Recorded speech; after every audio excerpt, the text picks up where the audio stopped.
Hey guys, this is what we're going to look at today. It is a plain, clear ruler that might not be of a surprise to many people because what else can it look like under the microscope? What do you guys think? Is it gonna look very similar to the Apple sticker, the Ziploc bag, or the cap? Think about how easy it is to bend it and whether or not it breaks when you bend it. Are you ready to see it? This is its image under the microscope.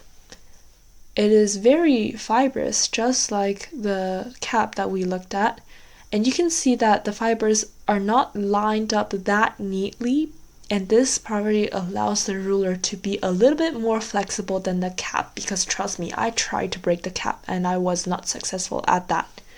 So this ruler, it's also clear, so you can see the colors of the image looks quite like the previous video. And next video we're going to look at another ruler, also made out of plastic, but that one is going to look a little bit different. See you guys in the next video.